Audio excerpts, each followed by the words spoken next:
varieties of atomic matter in different sizes down to like single atoms and things like that. Each compound or molecule is anywhere from 2 to like 8 atoms or so. Maybe up to, I think maybe maximum might be 11. I'm not sure about that, but that's not really what the octet rule gives us in chemistry necessarily.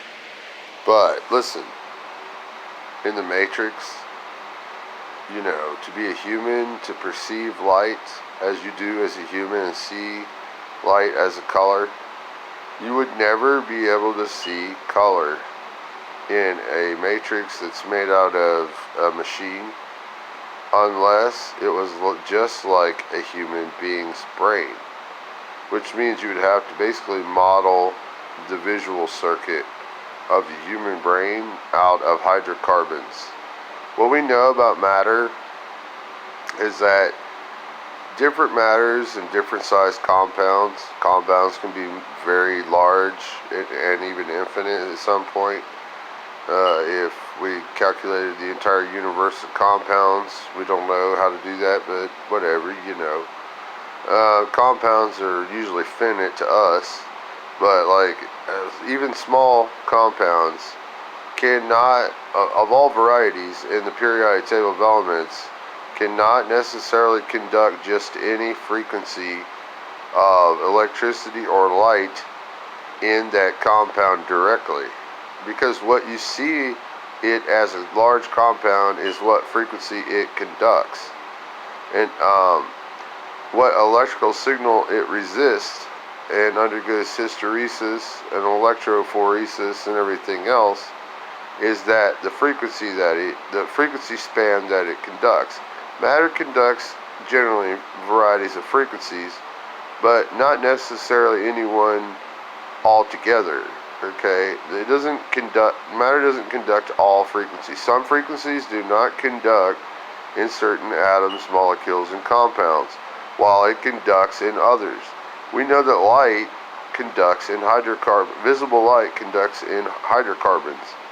Okay, so that means that those types of molecules or compounds are the ones that receive light, the visible spectrum. Now, you can get visible spectrum out of other atoms and molecules and compounds if you heat them up to a high temperature. Okay, when you do this, the only way to get them to sustain that frequency is to let them heat up for a short bit and then break. They will break. Even if you were to use them like a supercomputer uses high frequency, what happens is the frequency has to become superconductive, and it can only conduct it in the form of electricity, which honestly, if you don't see light, then you don't have light. So therefore, you don't see that frequency. You can't actually see light frequency as an electricity unless your visual circuit actually sees the color of light. Okay, you have to see it as the human eye would, because that's what the human eye does. It produces color of the frequency, because light, we don't know that it even has any color at all, ever. We don't know that color is even a thing, except for that it is human. What we perceive of color can also be reproduced in machines, but not in the dynamic that we perceive it like humans. For instance, a computer and a camera and a TV screen, what happens is with a camera is it reads a voltage, okay? The voltage, this is a set standard. What scientists do is they measure voltages of different colors of the visible spectrum, and when it hits a pixel on a camera, it doesn't necessarily transmit that frequency down the wire into the computer, because it's a 3 gigahertz computer. It doesn't capacitate visible light. That's just too slow, for visible light. At 3 gigahertz is far too slow to actually see the whole wave of a visible frequency. No, it doesn't. Never does a camera show you, not an electronic camera like this, like, you know, your USB cameras and stuff. That does not conduct visible light. It conducts a specific voltage that equals visible light, whereas the TV screen itself, it runs off the CPU when it knows that there's a voltage that equals frequency of visible light, and it says, the computer says, hey screen, turn this LED on that knows how to physically create this color. It flashes those at lower frequencies, slow speeds, even just about at megahertz speed. And what that means is all of your LEDs are going to turn on, they're going to show you the color, but none of this is happening through the system as visible light. But in humans, we carry visible light from our eye into our brain. Otherwise we would not see it. There's no processing.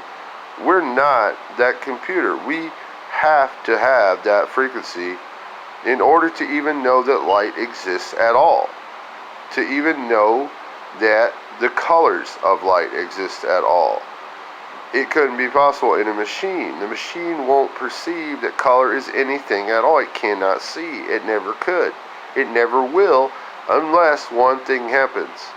You create the human brain made out of chemicals that are under the law of physics, that they will sustain the modulation under resistance and hysteresis and quantum fielding of the frequency of visible light. No machine will do this. Only humans see visible light. Animals, things like us that have the ability to have this biology, this geometric. Our variety of geometrics make us receive light as color. Is color even really a thing? We don't even care. Color might not even really exist at all. It's just what our brain is telling us. No computer can replicate what our brain does, because it's not our brain. It's not the same chemistry. The same equals the same. Different equals different. It's that easy. We're not in the Matrix. I'm not in the Matrix. You're not in the Matrix. Humans, their real brains, say you were hooked up to some kind of an electric device to control your brain. The geometry of the human brain will never allow you to function at any regular, normal living capacity in a matrix. You would die real soon. It would corrode the conductors. Your brain would need lots of life support, like if you were a brain in a jar, or like the movie The Matrix. None of this will work. The geometry doesn't work. Like Elon Musk is out there creating these brain devices. That is not the Matrix. That's just a gimmick. It's a little electrical pulse hitting some little part of the brain at large. It is not at the scale where it is actually proficient. Okay, it's very erroneous, most likely. Okay, so these brain devices, I wouldn't trust none of them, but if they work for you, go for it. But don't do brain devices but maybe you could replicate the human eye, but you would never be able to do anything with it unless you had a matrix that would conduct visible light, like the optic nerve, the eye, and the brain that processes it. Okay, we might be able to process visible light. We won't be able to sustain the signal down the wire. No material except for what's in our brain will do it. So we have to recreate our brain. Once we try to do this, it becomes geometrically impossible. It has to be the hydrocarbon brain, okay, with all of whatever it has, the neurons, whatever makes up the neurons. That's how the Matrix is not real. It won't ever be real unless we create the human brain. Period.